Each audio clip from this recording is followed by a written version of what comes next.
இன்னைக்கு என்ன பண்ணலாம், டெலிவரன்ஸ்க்கு, ஹோலினஸ்க்கு இதெல்லாம் இப்படி போட்டிருக்காங்க. இப்போ ஒரு உதாரணத்துக்கு நமக்கு எல்லார் மேலேயும் ஒரு வழக்கு போடப்பட்டு இருக்கு. நம்ம எல்லார் மேலேயும் சபையாக, சபை குடும்பங்கள் மேலே வழக்குனா தெரியுமா? ஒரு கோர்ட் கேஸ் நம்ம மேலே நடந்துட்டு இருக்கு. கோர்ட் கேஸ்னா தெரியுமா உங்களுக்கு? பார்த்துருக்கீங்களா? கோர்ட்டுக்கு போயிருக்கீங்களா? எத்தனை பேர் கோர்ட்டுக்கு போய்க்கிறீங்க? கோர்ட்டு போனதே இல்லையா? நான் போயிருக்கேன். எங்கள் அப்பாவுடைய மரணம் ஆகிட்ட அப்புறமா அது ஆக்சிடென்ட் கேஸ் எல்லாம் நடந்துட்டு இருந்துச்சு. நான் கூட நினச்ச படத்தில் இருக்கிற மாதிரி கோர்ட் இருக்கும், ஆர்டர்னு தட்டுவாங்க. அங்கே அப்படி இல்லை, டக்குன்னு ஃபைல் பாஸ் பண்ணுறாங்க. நம்ம படத்தில் பார்க்குறதுக்கும் கோர்ட்டும் வேற மாதிரி இருந்துச்சு. அடுத்தது, நீங்கள் கோர்ட் கேஸ்னாக்கா லேண்ட் ஏதாவது வாங்கிட்டீங்க, இல்லை வீடு ஏதாவது பிரச்சனை இருந்துச்சுன்னா இது இவன் வீடு, இது அவன் வீடு அப்படின்னு சொல்லிட்டு சண்டை போட்டுப்போம், இல்லை கேஸ் போடுவாங்க, இல்லை சகோதரர் மேலே கேஸ் போடுவாங்க. கேஸ் போடலாம், எதுக்கு எடுத்தாலும் கேஸ். நீங்கள் யார் மேலே கேஸ் போட்டிருக்கீங்களா? கம்ப்ளைண்ட் கொடுத்துருக்கீங்களா? போலீஸ் உங்கள் வீட்டு வாசலில் வந்திருக்கீங்களா? ஆனால் போலீஸ் உங்கள் வீட்டு வாசலில் வந்து அவர் பாதிக்கும். எனக்கு நடந்திருக்கு. எனக்கு வந்து இப்போ ஒரு 10 வயசு இருக்கும்னு நினைக்கிறேன். எங்கள் அப்பா வந்து வீட்டிலேருந்து சாப்பிட்டுட்டு வெளியே போனார். அப்போல்லாம் வந்து ஃபோன் பண்ண போகிறேன்னு போனார். மொபைல்லாம் கிடையாது, லேண்ட்லைன். ஒரு கடையில் போயிட்டு அவர் ஃபோன் பண்ணணும். போனார், லேண்ட்லைன் ஃபோன் பண்ண போனார். நான் பின்னாடியே கடைக்கு பால் வாங்க போகிறேன். போயிட்டுருக்க அந்த ஏரியாவில் வந்து அடிச்சிட்டு இருக்காங்க. யாரோ ஒரே சண்டை, கம்னலியில் தான் இன்னும் ஞாபகம் இருக்குது எனக்கு. ஃபுல்லாக ஜனங்கள்லாம் கூட்டிகிட்டு இருக்காங்க. யாரோ 2 பேர் அடிச்சிட்டு இருக்காங்க. ஒருத்தரை மாத்திரம் நான் பார்த்துட்டேன், ஃபுல்லு ரத்தம். இந்த மூஞ்சி ஃபுல்லாக இங்கே இருந்து இது வரைக்கும் ஃபுல்லாக, இப்போது மஞ்சா பூசினா எப்படி இருக்கும் மூஞ்சி, அப்படியே பிளட்ல இருந்தால் எப்படி இருக்கும், ரத்தமாக இருந்துச்சுன்னா எப்படி இருக்கும் பார்த்துருக்கீங்களா? அது மாதிரியெல்லாம் ஃபுல்லு ரத்தமாக விழுவுது. அதை நான் பார்த்துட்டேன். கடையில் வாங்கிட்டு இருக்கேன். பார்த்தா எங்கள் அப்பாவுடைய சவுண்டும் கேட்குது. பார்த்தா எங்கள் அப்பா அந்த மனுஷனை போட்டு அடிச்சிருக்காரு. ஒரு கல் எடுத்து அடிச்சிருக்காரு. அது எதுவோ வந்து ரிலேஷன்ஸ்க்கு இருந்த பிரச்சனை, எங்களுக்கு தெரியாது. இந்த மனுஷன் வந்து எங்கள் அப்பா வந்து கொலை பண்ண வந்திருக்கிறாரு. அருவா எடுத்துட்டோம், கத்தி எடுத்துட்டோம். இவர் தடுக்க பார்த்துற முடியலன்னு உடனே வெளியே காயங்கள் அந்த மனுஷனுக்கு ரொம்ப ஆகிட்டு இருந்துச்சு. ரத்தம் ஊத்துது. எனக்கு பதறுது அப்படியே. எங்கள் அப்பா ஒரு பக்கம் எல்லாரும் பிடிக்கிறாங்க, ரோட்டில் இருக்கிறவங்களாம் பிடிக்கிறாங்க. அவ்வளோதான். அதை பார்த்துட்டு வீட்டுக்கு வரேன். அப்புறமா போகிறோம். அவங்க எங்கள் அப்பாவுடைய ஃப்ரெண்ட்ஸ் எல்லாம் சேர்ந்துட்டு என்ன பண்ணாங்க, அவங்கள பிரித்து விட்டு ஏதோ நடந்துடுச்சு. அப்புறமா ஈவினிங் வந்து அவர் வீட்டுக்கு வரல, மத்தியானம் ஃபுல்லாக வீட்டுக்கு வரல. போலீஸ் வர ஆரம்பித்தாங்க. போலீஸ் ஈவினிங் வந்து எங்கள் அப்பா பேர் ஆறுமுகம். வந்துட்டு தட்டிட்டு, ஆறு இதாரா அப்படின்னு ஃபஸ்ட்டு நல்ல மாதிரி கேட்க ஆரம்பித்தாங்க. அம்மா கொஞ்சம் டோன் ஏற்ற ஆரம்பிச்சாங்க. பந்த்ரே போலீஸ் ஸ்டேஷன் பரக்கேலி, இந்த வாய்ஸ் நல்லா, சத்தம் நல்லா இருக்கு, பாதிக்கப்பட்ட ஒரு இன்சிடென்ட். அப்போ இந்த குரல் எல்லாம் என்னை பாதிச்சிடுச்சு. என்னடா ஒரு மாதிரி மிரட்டிட்டு போறாங்களே. அப்போ எங்க அப்பா எங்கேயும் இருக்கிறாரு. அந்த இடத்துக்கு போயிட்டு தலைமறைவா பாருங்க, தலைமுறையா யாரோ தலைவடிச்சுட்டு எங்க தலைமறைவா இருக்காரு. அந்த இடத்துக்கு போய் பார்க்குறேன். எங்க அப்பாவுக்கு வந்து உள்காயம், அப்படின்னா அங்க கண்ணி போயிருக்கு. ஆனா அடி வாங்கினா பாருங்க, அந்த மனுஷன் போய் போலீஸ் ஸ்டேஷன்ல ரத்தத்தோட போன, ஏன்னா யார் கம்ப்ளைண்ட் ஃபர்ஸ்ட் பண்றாங்களோ அவங்களுக்கு தான் செல்லுமே. அப்படிதான் இந்த உலகத்துல. நம்ம அமைதியா இருந்தாலும் யாரு போய் ஃபர்ஸ்ட் போய், அதுதான் சில இதுங்கெல்லாம் போய் என் புருஷன் அடிக்கிறாரு, என் மனைவி அடிக்கிறாங்க, ஏதாவது ஒரு கம்ப்ளைண்ட் போய் கொடுத்துருவாங்க. அந்த மாதிரி ஃபர்ஸ்ட் கம்ப்ளைண்ட் பண்ண உடனே அவங்க என்ன நினைச்சிட்டாங்க, போலீஸ் எங்க அப்பா தான் தப்பா பண்ணிட்டாங்க. ஆனா இந்த மனுஷன் கத்தியத்துல வந்து குத்த வந்ததெல்லாம் வந்து வெளியே வரல. அப்போ ஒரு போலீஸ் கேஸ், இந்த மாதிரி டிஸ்பியூட்னு சொல்லுவாங்க. டிஸ்பியூட்னாக்கா இது எந்து, இது உண்டு, இது ஏன் மனைவி, இது ஏன் என்னது ஏன் புருஷன். அந்த சில வாட்டி மனைவிகளுக்கு அடிச்சுப்பாங்க, கேர்ள் ஃப்ரெண்ட்ஸ்க்கு அடிச்சுப்பாங்க, பாய் ஃப்ரெண்ட்ஸ்க்கு அடிச்சுப்பாங்க, அப்ப வீட்டுக்காக அடிச்சுப்பாங்க. அடிக்கிற காரியம் வந்து இந்த உலகத்துல நிறைய இருக்கு. பிரச்சனைக்கு பண்ணது டிஸ்பியூட்னாக்கா வழக்கு ஆடுதல், வழக்கு ஆடிட்டே இருப்பாங்க. இது எந்த இது உண்டு. சில வாட்டி ரெண்ட்ல இருக்கிறவங்கலாம் ஒரு கொழுப்பு இருக்கும். என்ன கொழுப்பு தெரியுமா? 20 வருஷம் 30 வருஷம் இருந்துட்டாங்க, டே நம்மளுக்கு தானே வீடு, கேஸ் போட்டுக்கலாம். இருக்கா அந்த ரூல் இருக்கா? நீங்க யோசிச்சு பார்த்துருக்கீங்களா? 20 வருஷம் 30 வருஷம் ஒரு வீட்டுல வாடகை கொடுத்துட்டே இருந்தீங்கன்னா, ஐயோ உங்களை உசி பேத்தி விடலங்க, நீங்க அப்படி பண்ணிடாதீங்க, ஆனா இருக்குன்னு சொல்லுவாங்க. அது மாதிரி கேஸ் போட்டாக்கா அந்த வீடு வந்து அவங்களுக்கு வந்துடும். இது மாதிரி எல்லாம் வந்து ரூமர்ஸ் போயிட்டே இருக்கும். அப்போ வழக்குன்றது நமக்கு பரலோகத்துல ஒரு வழக்கு நடக்குது. எத்தனை பேருக்கு தெரியும்? நம்ம மேல கேஸ் இருக்கான். நம்புவீங்களா நம்ப மாட்டீங்களா? யார் நம்புவீங்க? எவ்வளவு கேஸ் இருக்குது உங்க மேல? யார் நம்புவீங்க? ஏசப்பா விசுவாசிக்கிறோம். அப்போ ஹெவன்ல கேஸ் நடந்துட்டு இருக்கு, நம்ம மேல கேஸ் கொடுத்துருக்குறாங்க. பார்க்கலாமா அதுக்கு வசனத்தை? உதாரணத்துக்கு ஜக்கரியா 3:1 படிக்க ஆரம்பிக்கலாம். அவர் பிரதான ஆசாரியனாகிய யோசுவாவை எனக்கு காண்பித்தார். ஓகே. அவன் கர்த்தருடைய தூதனுக்கு முன்பாக நின்றான். சாத்தான் அவனுக்கு விரோதம் செய்ய அவன் வலது பக்கத்திலே நின்றான். அங்க என்ன போட்டிருக்க, ஒரு பரலோகத்துல ஒரு விஷனை பாக்குறாரு அந்த ஊழியக்காரையா. பார்த்துட்டு என்ன போட்டிருக்கான், ஏஞ்சல் ஆஃப் லார்ட் முன்னாடி, தேவ தூதனுக்கு முன்னாடி அந்த ஹை பிரீஸ்ட் ஜோஷுவான்றவர் நின்று கொண்டு இருக்கிறாராம். அடுத்தது வந்து சாத்தான் கூடவே ரைட் ஹேண்ட்ல நின்றுட்டு இருக்கான. எதுக்கா? அப்போஸ் பண்ண. அப்போ சாத்தான் நமக்கு விரோதமாக இரவும் பகலும் நம்மளை பத்தி குற்றத்தை படித்து கொண்டே இருக்கிறான். ரெவலேஷன் இதுக்கு ஒரு உதாரணம். வெளிப்படுத்தின விசேஷம் 12:10 படிக்க ஆரம்பிக்கலாம். அப்பொழுது வானத்திலே ஒரு பெரிய சத்தம் உண்டாகி, இப்பொழுது ரட்சிப்பும் வல்லமையும் நம்ம தேவனுடைய ராஜ்யமும் அவருடைய கிறிஸ்துவின் அதிகாரம் உண்டாயிருக்கிறது. இரவும் பகலும் நம்முடைய தேவனுக்கு முன்பாக நம்முடைய சகோதரர் மேல் குற்றம் சுமத்தும் பொருட்டு அவர்கள் மேல் குற்றம் சாட்டுகிறவன் தாழ தள்ளப்பட்டு போனான். குற்றம் செய்கிறானா? குற்றம் யாருன்னா அக்யூஸ் பண்ணிருக்கீங்களா? அக்யூஸ்னா தெரியுமா? நீ தப்பு, நீயா மூஞ்ச பாரு, ஐயோ இது ஆரம்பமான சர்ச்சுக்கு ஒரு முக்காடெல்லாம் போட்டுன்னு வர, இந்த வீட்டில் எப்படிங்கிற பத்தியா நீ அப்படி சொல்லியிருக்கீங்களா? இதா உருப்படவே உருப்படாது. குற்றம் சொல்லுகிறேன், அக்யூசிங். அப்போ இது யாரோடைய கேரக்டர்? அக்யூஸ் பண்ணீங்கன்னா நீயா இப்படிதான், நீ உருப்படவே மாட்ட, செத்து தொலைய போற, நீ நாசமா போற. அக்யூசிங். அக்யூசிங் நம்ம எப்போ பண்ண ஆரம்பிக்கிறோமோ, கர்த்தர் இடத்துல இருந்து நம்ம நாவை நம்ம அதிகாரத்தோட பயன்படுத்திட்டு இருக்கோமோ, அவருடைய இடத்தை எடுத்துக்கொள்கிறோமோ, அப்போ பிசாசோடைய வேலையை நம்ம பார்த்துட்டு இருக்கோம். இது பொதுவாக குடும்பத்துக்குள்ள நடந்துரும், கணவன் மனைவிக்குள்ள நடந்துரும், சகோதரர்களுக்குள்ள நடந்துரும், சகோதரிகளுக்குள்ள நடக்க ஆரம்பிச்சிடும். நீயா பல வருஷம் முன்னாடி நடந்த கதையெல்லாம் பேச ஆரம்பிப்போம். இது மனுஷனுடைய இயல்பான ஒரு சூழ்நிலை. இது நடக்காம யார் வாழ்க்கையில இருக்காது. ஒரு சும்மா இப்படி தொட்டு விட்டுட்டா போதும், வண்டியா கேட்பாங்கன்னு கேள்விப்பட்டிருக்கீங்களா? வண்டியா அந்த மாதிரி வர ஆரம்பிச்சிடும். அப்ப இவன் இரவும் பகலும், இப்ப நம்ம இங்க எத்தனை பேர் கல்வி ஊத்துறோம், அதே போல இவன் இரவும் பகலும் நம்மளை பத்தி சொல்லிட்டே இருக்கிறான். அக்யூசிங். என்னென்ன சொல்லிட்டு இருப்பான்னு நினைக்கிறீங்க? சரி, இன்னைக்கு ஒரு ரெக்கார்டு வச்சுப்போம், ஒரு வருஷத்துக்கு வேணாம். இரவும் பகலும் நம்மளை பத்தி என்ன சொல்லுவான்? கோபப்பட்டோம், இன்னைக்கு பாஸ்டர் பூ கொடுக்க வச்சிட்டார் சபைக்குள்ள அப்படின்னு அக்யூஸ் பண்ணுவானா? பண்ணுவானாம்மா? நீங்க திருந்தத்துக்கு நான் நல்ல வேலை எடுத்தா அவன் அக்யூஸ் பண்ணுவானா? அது பண்ண மாட்டான். வேற என்ன பண்ணுவான்? இன்னைக்கு பாஸ்டர் ஃபுல்லா தாடி விட்டு வந்துட்டாரு, வெள்ளையும் அங்கேயே போட்டுட்டு வரல, படத்தை பத்தி சொல்லிட்டாரு, ஒரு படத்தை பத்தி சொல்லிட்டேன், அதை பத்தி சொல்லுவானா? அவனுக்கு அதெல்லாம் சப்ப மேட்டர், அதெல்லாம் ஒன்றும் கிடையாது. அவனுக்கு என்ன அக்யூஸ் பண்ணியிருப்பான்? முதல்ல இன்னைக்கு யாரெல்லாம் பூ வாங்கினீங்களோ அவங்களுக்கு என்ன தெரியுமா சொல்லியிருப்பான்? ஐயோ இவங்களுக்கா கிரீடம் வைக்க போறியா? ஐயோ வேணாம் தொடாத, இந்த மூஞ்சிக்கா நீ ஆசீர்வாதம் கொடுக்க போற, 10 மணிக்கு ஆராதனைக்கு வர மாட்டேங்குது, இதுக்கா ஸ்டாப். இப்படிதான் நமக்கு விரோதமாக வழக்கு ஆரம்பிக்கப்பட்டிருக்கும். இப்ப நீங்க சொல்லுங்க, இந்த வாரம் லேட்டு, ஒரு வருஷமா வந்திருந்தீங்கன்னா எத்தனை கேஸ் உள்ள இருக்கும்?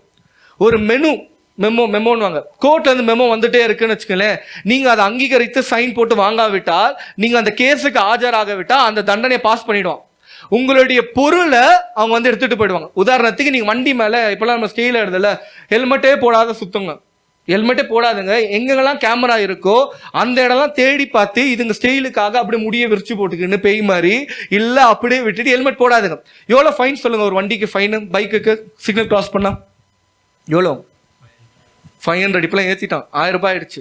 நான் என்ன பண்ணேன், எங்கள் வீட்டுக்கிட்ட சூப்பர் மார்க்கெட்டில் கொஞ்சம் லைனை தள்ளி வண்டியை பார்க் பண்ணிட்டு இருக்கேன். அந்த ரோட்டில் ஒரு லைன் இருக்கும், அங்கே லைன் இருந்ததுக்கு அடையாளமே கிடையாது. ஆக்சுவலாக அது ஃபுல்லாக மண்ணு மூடி பெயிண்ட் அடிக்கல, நான் சைடில் தான் விட்டுருந்தேன். ஒரு நாள் என்னுடைய டிராஃபிக் வயலேஷனை செக் பண்ணிகிட்டே இருந்தேன். இந்த வயலேஷன் என்னன்னா, நம்ம கவர்மெண்ட் சொல்கிற ரூலை கேட்காத என்னெல்லாம் பண்ணுறோமோ அதெல்லாம் வயலேஷன். அப்போ அதே போல் நான் செக் பண்ணிட்டு இருக்கேன், என்னுடைய டிராஃபிக் வயலேஷன் என்ன இருக்குது பார்க்கல, என்னுடைய வண்டி மேலேன்னு பார்த்தா அந்த லைனை கொஞ்சோன்னு தாண்டி இருக்கேன், அதுக்கு 1000 ரூபாய் ஃபைனு. அதை நான் ஒரு வருஷம் காத்துட்டு இருந்து நான் என்ன பண்ணேன், இந்த ஆஃபர் டைம் கொடுக்குறாங்க இப்பெல்லாம் டிராஃபிக் போலீஸ், 1000 ரூபாய் இருந்தால் 500 ரூபான்ட்டு, அந்த ஆஃபர் டைமில் தீபாவளி ஆஃபர் மாதிரி அந்த ஆஃபர் டைமில் ஃபைன் கட்டிட்டேன். அப்போ இதே போல் ஒவ்வொருத்தருடைய வாழ்க்கையிலும் சபை விசுவாசிகளுக்கு இந்த வயலேஷன் கணக்கு இருக்கும், இதெல்லாம் எழுதப்பட்டிருக்கும். இதை வச்சுட்டு சொல்லுவான், என்னப்பா கிஷோர்ன்றீங்க பாரு, லைனை தாண்டி வந்து போலீஸ் சொன்ன ரூல்ஸை கூட மதிக்கல, அப்படியே தாண்டி இருக்கு, இந்த பையனுக்கு நீ புது பைக் கொடுக்க போறியா? இருக்கிற பைக்கிலே ஒழுங்கா இல்லை, இந்த பைக்கில் இருக்கிற பொண்ணெல்லாம் கூட்டிட்டு போறான், உனக்கு இன்னொரு பைக் வேறியா, இவனுக்கு கார் வேறியா, அந்த காரை லாஜா ஆக்கி ரொம்ப நாள் ஆச்சு, இன்னொரு கார் வேற தரப்போற, வீடு சரக்கு அடிக்கிற பார் ஆகுது, இன்னொரு வீடு தர போறீங்களா? அப்ப இருக்கிறதையும் புடுங்குற மாதிரி ஆயிடும். அப்போ அட்வொகேட் எல்லாம் என்ன பண்ணுவாங்கன்னா வழக்கு ஆடிட்டே இருப்பாங்க. அப்போ பிசாசுங்க போட்டிருக்கு இரவும் பகலுமா, இந்த கோர்ட்டுக்கு டைமே கிடையாது. அப்போ ஒவ்வொரு பேரை, இப்போ உதாரணம் சொல்ற ரெபேக்கான்னு வச்சுப்போமே, ரெபேக்கா இப்படி பண்ணிட்டா, ரெபேக்கா அப்படி பண்ணிட்டா, ரெபேக்கா ரெபேக்கா ரெபேக்கா, ஆண்டவர் முன்னாடி உங்க பேர் போயிட்டே இருக்கும். ரெபேக்கா அப்பாக்கு மூஞ்சி காட்டா, ரெபேக்கா அம்மாக்கு மூஞ்சி காட்டுங்க. இன்னும் யாருக்குறாங்க? ஜேபின்னு வச்சுப்போம், ஜேபி ஜேபி ஜேபி ஜேபி, ஒவ்வொருத்தர் பேரை வச்சுட்டு சொல்லிட்டே இருப்பானா. அதுவும் அசிங்கமான வார்த்தைகள், நல்ல வார்த்தைகள்லாம் இல்லை. நம்மளுடைய அழுக்கு கந்தையான காரியங்களை, ஐயோ வீட்டுல பாரு மாமியார் மாருக்கு, ஐயோ இங்க பாரு அத்தை பாரு, நம்மளுடைய தவறுகள்லாம் கொண்டு போய் பரலோகத்துல குப்பை தொட்டி மாதிரி கொட்டிட்டே இருப்பான். டென்ஷன் ஆகாம மாட்டேன். இப்போ உங்ககிட்ட வந்து யாரும் குறை சொல்லிட்டே இருக்கிறாங்க, நீங்க என்ன பண்ணுவீங்க? என்ன பண்ணுவீங்க? குறை சொல்லாதன்னு சொல்லுவோமா? என்ன பண்ணுவோம்? நயா இரிட்டேட் ஆயிடும். இங்கிலீஷ் கருது வர எரிச்சல் ஆயிடும். எரிச்சல் ஆயிடும், கண்டிப்பாக வந்து எரிச்சல் ஆகும். இல்லைன்னா என்ன பண்ணிடுவோம், ஒருத்தர் மேல குறை கேட்டுட்டே இருந்தோம்னா அவங்களை திட்ட ஆரம்பிச்சிடும், நாசமா போய் தொலைட்டோம் போ, அப்படியே ஆயிடுச்சுன்னா. அப்ப அதே போல இவன் குறை சொல்லுகிறவனா இருக்கான். இப்ப நீங்களும் நானும் அந்த இடத்துல இருக்கிறோம். ஒவ்வொரு நாளும் நமக்கு தெரியல, இந்த ஜோஷுவாயாக்கு தெரியுமானா தெரியாது, ஜோஷுவாயா இந்த விஷனை பார்த்திருக்காரனா தெரியாது. அப்போ ஆவியில நடக்கிற ஒரு மாற்றுதல், அதுதான் பரலோகத்துல நம்ம ஆவி போய் நிற்கும். நம்ம போய் கணக்கு கொடுத்துட்டு இருப்போம், போய் நின்றுட்டு இருப்போம், புதிய ஸ்தானங்களுக்கு புதிய காரியங்களை பெற்றுக்கொள்ளும்படியாக பரலோகத்துல போய் நிக்கிற காரியத்தை நம்ம என்ன நினைக்கிறோம் தெரியுமா? ஞானஸ்தானம் எடுத்தா முடிந்து விட்டது, கம்யூனியன் எடுத்துட்டா வேலை முடிஞ்சிருச்சு, என் பிள்ளை இந்த மாதிரி படிச்சுட்டானா போதும், அவன் டாப்ல வந்துட்டானா போதும், இதெல்லாம் நினைக்கிறோமே தவிர நம்ம மேல வழக்கு வந்து நடந்துட்டே இருக்கான். அது இரவும் பகலுமா நடந்துட்டே இருக்குமா வழக்கு. அடுத்தது என்ன நடக்குதுங்க ஐயா? அந்த செக்கரியா 3:2 படிக்கலாம். அப்பொழுது கர்த்தர் சாத்தானை நோக்கி, கர்த்தர் உன்னை கடிந்து கொள்வாராக. சாத்தானே, எருசலேமை தெரிந்து கொண்ட கர்த்தர் உன்னை கடிந்து கொள்வாராக. இவன் அக்கினி நின்று தப்புவிக்கப்பட்ட கொல்லி அல்லவா என்றார். இப்போ ஒரு டவுட், தேவதூதன் முன்னாடி நின்றுட்டு இருக்காங்க, இங்க ஒரு வசனம் போட்டிருக்கு, the Lord rebuke you Satan. அப்போ தேவதூதன் சொன்னாங்களா, the Lord rebuke you Satan, the Lord who has chosen Jerusalem rebuke you, and the Lord said to Satan. இப்போ தேவதூதன் முன்னாடி நின்றுட்டு இருக்காங்க, இப்போ தேவதூதன் முன்னாடி நீங்க நின்றுட்டு இருக்கீங்க, அங்க வசனம் போட்டிருக்கு, the Lord said to Satan, the Lord rebuke you Satan. லார்டே லார்டை ரெபியூக் பண்ணுமா? இப்போ நான் தான் கிஷோர், நீங்க முன்னாடி நின்றுட்டு இருக்கீங்க, நான் குறை சொல்லிட்டே இருக்கிறான், ஒருத்தன் உங்க பையன் சொல்லிட்டே இருக்கான், நான் என்ன பண்றேன், உன்னை என்னது ஏசப்பா கடிந்து கொள்வாராக. ஆனா நீங்க ஏன் முன்ன இல்ல, கிஷோர் கடிந்து கொள்ளட்டும், நான் தானே கிஷோரு, நான் தானே கடிந்து கொள்ளணும். ஆனா அங்க பாத்தீங்கன்னா லார்டுன்னு போட்டிருக்கு, லார்டை கடிந்து கொள்வாராம். அவர் சொல்லலாம் தானே, நான் உன்னை கடிந்து கொள்கிறேன் அப்படின்னு சொல்லலாம் தானே. ஏன் இது ஒரு மாதிரி இந்த படத்துல எல்லாம் பாக்குற மாதிரி 3 வேஷம் 4 வேஷம், அப்பெல்லாம் வந்து சிவாஜி கணேசன் வந்து நிறைய வேஷத்துல நடப்பாரு, ஒரே வேஷம் தான், இங்க மச்சம் இருக்கும் மீசை இருக்கும், அதை தான் மாத்தி மாத்தி போட்டுட்டே இருப்பாங்க. ஏன் இந்த மாதிரி டபுள் ஆக்டிங்ல விட்டுருக்காரு ஆண்டவர்? அங்க கர்த்தர் நின்று கொண்டிருக்கிறார், இயேசு கிறிஸ்து முன்னாடியே ஆவியில அங்க நின்று கொண்டு, பிதா உன்னை கடிந்து கொள்ளட்டும். புரியுதா? அவ்வளோ பெரிய கர்த்தர், அவரே வந்து சாத்தான குற்றப்படுத்தல, திட்டுல, ரெபியூக் பண்ணல. ஆனா இது பழைய ஏற்பாடு, இது புது ஏற்பாடு கூட கிடையாது. ஆனா அதுக்கு முன்னாடி நீங்க பாத்தீங்கன்னா சாத்தானை கர்த்தர் கடிந்து கொள்ளணுமா. இன்னைக்கு நம்ம என்ன பண்றோம், அதிகாரத்தை நம்மளுடைய நாவல எடுத்துக்கொள்கிறோம்.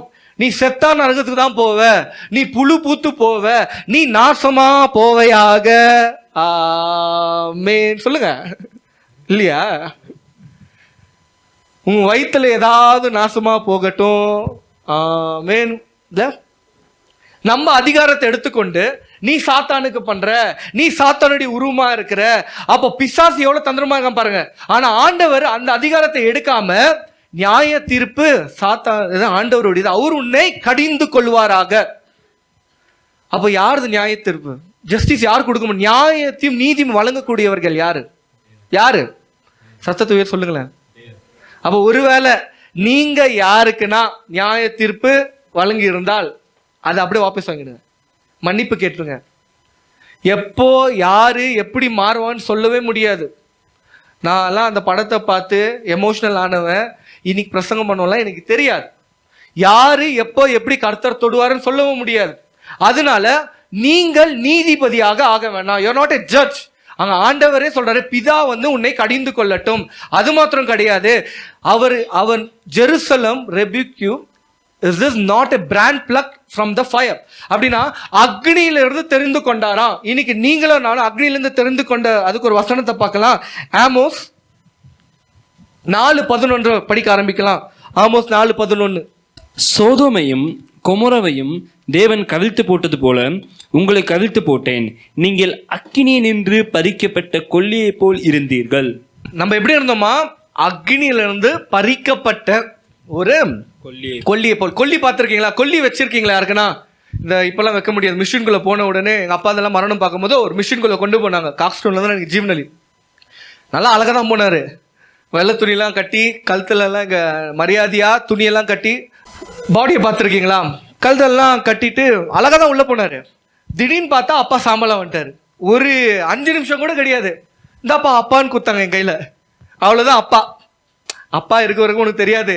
அப்பா சாம்பல் ஆயிட்டாரும் அதை வச்சுட்டு நீங்க பூசி பாரு, இங்க ஒரு பூசு இங்க ஒரு பூசு, அப்பா அப்பான்னு அச்சுன்னு சீன் போடாதீர்கள். அப்போ வாலிப பிள்ளை உங்க அப்பா போயிட்டாரு, நீ போட்டோ மாட்டிட்டு அழுதுன்னு வச்சுக்கோ, நான் ஜெபத்துக்குலாம் வரமாட்டேன், உன்னை திட்டிட்டு போயிடுவேன். பாரு அப்பா போயிட போறாரு. அப்ப அங்க போட்டிருக்கு ஃபயர் பிராண்ட்ல இருந்து எடுத்தாங்களாம். நெருப்பு கொல்லி இருக்குல்ல, அதுல இருந்து எடுத்தாங்களாம் நம்மள. அப்பனா அந்த கொல்லி ஃபுல்லா எரியல, பாதியில உருவிட்டாங்களாம். அப்ப என்ன, அந்நிய அக்னி வந்து நம்மள சாவடிச்சிட்டு இருந்துச்சு, எரிச்சிட்டு இருந்துச்சு. உன்னை நான் காப்பாத்தினேன்னு ஒரு வசனம் இருக்கு. நீ சோதம் குமாராய் போலவே இச்சையில விழுந்திருப்ப, ஆனாலும் உன்னை நான் பாதுகாத்து கொண்டேன். இப்ப இங்க வந்திருக்கிறவங்க எல்லாருமே ஒரு அக்னி அழிஞ்சு போகாதபடிக்கு உங்களை பாதுகாத்து இருக்கிறாரு. அப்படியே உன்னுடைய கட்டை அப்படியே எரிஞ்சு போகாதபடிக்கு காஞ்சி போயிருந்த உங்களுடைய வாழ்க்கையை, நம்மளுடைய வாழ்க்கையை எடுத்திருக்கிறார். அந்த வசனம் அப்படிதான் போட்டிருக்கு. அதை தான் அவர் சொல்றாரு. இவன் ஜோஷுவா ஜெருசலேமும் குறிக்கிறது, இஸ்ரேலையும் குறிக்கிறாரு. இவர்கள் தெரிந்து கொண்ட பிள்ளைகள் அக்னியிலிருந்து நான் எடுத்துட்டேன். அப்ப உங்களுக்கு ஒரு அதிகாரம் வேணும், தெரியணும். உங்களை அக்னியிலிருந்து எடுத்திருக்காரு. உங்களுக்கு விரோதமா என்னதான் அக்யூசேஷன் வந்துட்டே இருந்தாலும் ஆண்டவர் அங்க நிக்கிறாரு, அட்வொகேட்டாக நிக்கிறாரா. அதுக்கு ஒரு வசனத்தை பார்க்கலாமா? அவர் எங்க அட்வொகேட்டாக இருக்கிறாரு? 1 யோவான் 2:1. 1 John chapter 2:1. என் பிள்ளைகளே, நீங்கள் பாவம் செய்யாதபடிக்கு இவைகளை உங்களுக்கு எழுதுகிறேன். ஒருவன் பாவம் செய்கிறவனானால் நீதிபரராய் இருக்கிற இயேசு கிறிஸ்து நமக்காக பிதாவினிடத்தில் பரிந்து பேசுகிறவராய் இருக்கிறார். நமக்காக பிதாவின் இடத்துல யார் பேசுறாரா? அட்வொகேட் யாரு? இயேசு கிறிஸ்து பேசிட்டு. ஆனா அதுக்கு முன்னாடி வசனம் போட்டிருக்கு, நீங்க பாவம் பண்ணக்கூடாதும்படிக்கு இந்த வசனத்தை நான் சொல்றேன். அப்பவே அவருக்கு தெரிஞ்சிருக்கு, நம்ம ஆள்லாம் உஷாரு, அட்வொகேட் ஒருத்தர் இருக்காருன்னு சொன்னா போதும் எல்லாத்தையும் வந்து திருட்டு கேஸ் எல்லாம் வந்து வின் பண்ணிடுவாங்க. அதனால போட்டிருக்காரு, நீ பாவம் செய்யக்கூடாது, நான் இதை சொல்றேன், ஆனால் நீ பாவம் பண்ணிடாத. உனக்கு அட்வொகேட் இருக்கிறாரு. உனக்கு ஆண்டவர் பிதாக்கு மத்தியில நின்று கொண்டு நமக்கா பேசிட்டே இருக்காரு. ஆனா நீ பாவம் பண்ணிடாத. உன் அக்னியை அவர் தான் வந்து நெருப்புல இருந்து நீ வேகாதபடிக்கு எடுத்துட்டாரு. நீ முழுமையா அழிஞ்சு போயிருப்ப, ஆனாலும் உனக்காக பேசிட்டே இருக்காரு, நமக்காக பேசிட்டே இருக்கிறாராம். இதை நீங்க உணரணும். முதல்ல ஆண்டவர், நீங்க நம்ம ஜெபம் பண்றோமோ இல்லையோ, ஒவ்வொருத்தருடைய பேரை வச்சு அட்வொகேட்டா. அப்ப அட்வொகேட் எங்க இருப்பாரு? எங்க இருப்பாரு? கோர்ட்ல இருப்பாரு. அப்போ கோர்ட்டுன்னு ஒண்ணு இருக்கு, ஹெவன்லி கோர்ட்டுன்னு இருக்கு. அந்த கோர்ட்டை பத்தி தான் இவர் விஷனை பார்த்திருக்காரு. ஜெக்கரியா இந்த ஊழியக்காரையா அப்படியே விஷனை பார்த்திருக்காரு, தரிசனத்தை பார்த்திருக்கிறாரு. இப்ப இன்னைக்கு உங்களுக்கு எப்படி தெரியும்? இப்ப எனக்கு எப்படி தெரியும் என்னை பத்தி வழக்கு நடந்துட்டு இருக்கா? எப்படி தெரியும்? நம்ம தான் பார்க்க முடியாது. பார்க்கலையே, பார்க்க முடியாதுன்னு சொல்லல, பார்க்கல, எப்படி தெரியும்? உள்ளுக்குள்ள உணர்வு வர ஆரம்பிச்சிடும். டேய் இங்க இருக்காத, ஓடிடு, இந்த இடத்துல நீ நிக்காத, இவன் கூட சேர்ந்தினா நீ எல்லா உலகத்தின் பாவமும் பண்ணுவ. அலர்ட் அடிக்குதா? சம்மன் வந்துட்டே இருக்குது. டே தம்பி, உன் மேல வழக்கு நிறைய ஆயிடுச்சு, நான் உன் மேல தீர்ப்பு எழுதணும். தூக்கு தண்டனையா, ஆக்சிடென்டா, ரத்தம் சிந்துதலா, ஏதோ நான் எழுதணும். என்னால முடியல, நான் ரொம்ப கெஞ்சி பார்த்துட்டேன். ஏசு கிறிஸ்து அழுது அழுது அழுது, இந்த நார்மல் வக்கீல் மாதிரிலாம் அவர் வழக்காட மாட்டார். அழுது பாரப்பட்டு துக்கித்து வாக்கு கடங்காத எண்ணியும் பெருமூச்சை விட்டு யாரு? பரிசுத்த ஆவியானவர் அப்படி ஜெபிக்கும் போதோ ஏசு கிறிஸ்து நமக்காக எப்படி வழக்காடுவாரு? ஒவ்வொரு காரியத்துக்கும் அப்படி வழக்காடுவாராம். அப்ப ஒவ்வொரு காரியத்தையும் சொல்லி, அப்போ மெமோவை நம்ம பார்க்காம விட்டுட்டா நமக்கு தண்டனை வரும். நிறைய வாட்டி நம்மளுடைய குடும்பத்துல ஏன் என் வாழ்க்கையில இப்படி நடந்துச்சு, என் பெண்ணை நான் நல்லா வளர்த்தேன், என் புள்ளைய நான் நல்லா வளர்த்தேன், எல்லாமே கரெக்டா தான் இருந்துச்சு, கிறிஸ்டியன் காலேஜ்ல சேர்த்து வச்சேன், டிகிரி படிக்க வச்சேன், டிஸ்டிங்ஷன் வாங்கினாங்க, ஃபியூச்சர் ஓஹோ இருக்குன்னு நினைச்சேன், ஏன் நடக்கல? எங்கேயோ நம்ம மேல வழக்கு நடந்துட்டு இருக்குன்னு அர்த்தம். நம்ம குடும்பத்து மேல வழக்கு நடந்துட்டு இருக்கு. அந்த வழக்குல இருந்து நீ வெளியே வர வரைக்கும் உனக்கு முழுமையாக நமக்கு அந்த விடுதலையே இருக்காது. அதே விதமான போராட்டம். அப்ப நம்ம மேல இருக்கிற வழக்கு நமக்கு என்னன்னு தெரியணும். கண்டிப்பாக அதோடைய உணர்வு நமக்குள்ள வந்துடும். ஒரு வார திடீர்னு துக்கம் வர ஆரம்பிக்கும். அதெல்லாம் ஆவிக்குரிய ப்ரெஷர், ஆவிக்குரிய சென்ஸ்களை ஆப்ரேட் பண்ணி ஆண்டவர் நம்ம கூட சொல்லிட்டே இருக்கிறாரு, ஏய் உன் மேல வழக்கு வந்திருக்கு, உன்னை பத்தி இரவும் பகலுமா தப்பா பேசிட்டே இருக்கிறாங்க, போதும் நிறுத்திக்கோ, இந்த வருஷம் உனக்கு நான் கிருபை கொடுத்துட்டேன், இன்னொரு வருஷமா நீ இருந்துட்டேன்னு வச்சுக்கோ, என் கைய சைன் போட்டுரும், என் கைய சீல் போட்டுரும், நான் தீர்ப்பு கொடுத்துட்டேன், அது மாத்தவே முடியாது. அதனாலதான் இந்த அட்வொகேட் அவ்வளவு போராடிட்டு இருப்பாரு. புரிஞ்சுச்சா? அங்க ஒரு கேஸ் நடந்துட்டு இருக்கு. அடுத்தது படிக்க ஆரம்பிக்கலாமே அந்த செக்காரியால. யோசுவாவெனில் அழுக்கு வஸ்திரம் தரித்தவனாய் தூதனுக்கு முன்பாக நின்றிருந்தான். ஒரு ஹை பிரீஸ்ட், ஒரு பாஸ்டர்னு வச்சுப்போம். யோசுவா அந்த தமிழ் என்ன சொல்லுவாங்க ஹை பிரீஸ்டுக்கு? பிரதான ஆசாரியர். பிரதான ஆசாரியர். அவரு அழுக்கு துணியிலே இருந்தாராம். நம்ப முடியுதா? உங்க போதகர் அப்படி அழுக்கு துணியோட உள்ள வந்த விட்டுருவீங்களா? உங்க போதகர் என்ன பண்றாரு? ஏதோ தப்பு பண்றாரு, என்ன சொல்ல, வேற போதகர் வச்சுப்போம், ஏதோ தப்பு பண்றாரு, பார்த்துட்டீங்க கண்ணு நேரா, அழுக்காகிறாரு, இன்னொரு அழுக்கு கூட அழுக்காகிறாரு, பார்த்துட்டீங்க, அல்க்மேன் மாதிரி பார்த்துட்டீங்க, என்ன பண்ணுவீங்க? என்ன பண்ணுவீங்க? முதல்ல வீடியோ ரெக்கார்ட் பண்ணுவீங்க, அடுத்தது என்ன பண்ணுவீங்க? யூடியூப்ல போடுவீங்க, அடுத்தது சப்ஸ்கிரைப் பண்ணி ஷேர் பண்ணி விடுவீங்க. கரெக்டா? அது நடக்கும். இங்க அழுக்கோட இருக்கிறாராம். இவர் என்ன அசிங்கமான காரியத்தை பண்ணிட்டாரு? ஒரு மனுஷன் பரலோகத்துல போய் ஜோஷுவாயா ஹை பிரீஸ்டாக இருக்கிறவரு, பிரதான ஆசாரியராக இருக்கிற வம்சத்துல இருந்து வந்தவரு என்னையா தப்பு பண்ணிட்டாரு? பரலோகத்துல அழுக்கு என்னமா போட்டிருக்கான்? அழுக்கு கந்தையா, துணி அழுக்கா இருக்கான். அடுத்தது அவர் தமக்கு முன்பாக நிற்கிறவர்களை நோக்கி இவன் மேல் இருக்கிற அழுக்கு வஸ்திரங்களை களைந்து போடுங்கள் என்றார். ஓகே, இப்ப என்ன போராட்டம் தெரியுங்களா? இவ்வளவோ அக்யூசேஷன் எதுக்குன்னா துணிய மாத்துறதுக்கு விட மாட்டானா. யாரு? பிசாசு. அப்ப நமக்கு ஆவிக்குரிய மண்டலத்துல ஒரு உடைய கொடுத்திருக்கிறாங்க, ஆவிக்குரிய வஸ்திரத்தை கொடுத்திருக்கிறாங்க. அதை உன்னால கரப்படுத்த முடியும். நீங்க இப்படியே சபைக்கு லேட்டா வந்துட்டே இருந்தா, இது சும்மா ஒரு டாட்டு தான், இன்னும் நிறைய காரியங்கள் சொல்ல முடியும். ஆண்டக்கு விரோதமா பண்ணிட்டே இருந்தா உங்களுடைய வஸ்திரங்கள் கரப்பட்டுட்டே இருக்கும். ஆண்டவர் புதிய வஸ்திரம் தரணும்னு நினைக்கிறாரு, பக்கத்துல பிசாசு சொல்லிட்டு இருக்கான், நீ ஆல்ரெடி ஒரு வஸ்திரம் கொடுத்த, நீ ஜீன்ஸ் கூட குத்த ஏசப்பா, அவன் ஆல்ரெடி லோ ஹிப் தான் போட்டு சுத்தின்னு இருந்தான், உண்டி மாதிரி ட்ரெஸ் நல்லா தான் கொடுத்த, பின்னாடி இவ்வளோ பெருசு ஜன்னல் வச்ச ஜாக்கெட் டோர் எல்லாம் வச்சு சுத்தினாங்க, இதுக்கு இன்னொரு சாரி கொடுக்குறியா, இன்னொரு டைலர் ஃபீஸ் வரியா, ஏதாவது ஒரு காரியத்தை வச்சு மொபைல்லாம் கொடுத்த, படிக்கத்தான் ப்ராஜெக்ட் தான், இப்போ வேற வேற ப்ராஜெக்ட் புது புதுசா பார்த்துட்டு இருக்க, இது தேவையா? இந்த மாதிரி தான் கேஸ் நடந்துட்டே இருக்கும். அவங்க போட்டு ஒரு வஸ்திரத்துக்கு சண்டையும். நமக்கு தீபாவளிக்கெல்லாம் துணியை தராங்களா? தீபாவளின்ற பாருங்க, பழக தோஷத்துல ரட்சிக்கப்படுறதுக்கு முன்னாடி அப்ப கூட எங்க அப்பா தரல. கிறிஸ்மஸ்க்குன்னு வச்சுப்போம், கிறிஸ்மஸ்க்கு துணி எடுத்து, அது என்ன பிரச்சனை? ஒரு துணி தானே. அவர் என்ன தப்பு பண்ணாரு? முதலாவது தப்பு அவர் என்ன பண்ணியிருக்கிறாருனாக்கா, அதுக்கு பார்க்கல ஒரு வசனத்தை, ஆகாய் 1:1-9. ராஜாவாகிய தரியோ அரசாண்ட 2ஆம் வருஷம் 6ஆம் மாதம் 1ஆம் தேதியிலே கர்த்தருடைய வார்த்தை ஆகாய் என்னும் தீர்க்கதரிசியின் மூலமாய் செயல்தியேலின் குமாரனாகிய செருபாவேல் என்னும் யூதாவின் தலைவனுக்கும் யோட் சதாக்கின் குமாரனாகிய யோசுவா என்னும் பிரதான ஆசாரியனுக்கும் உண்டாகி.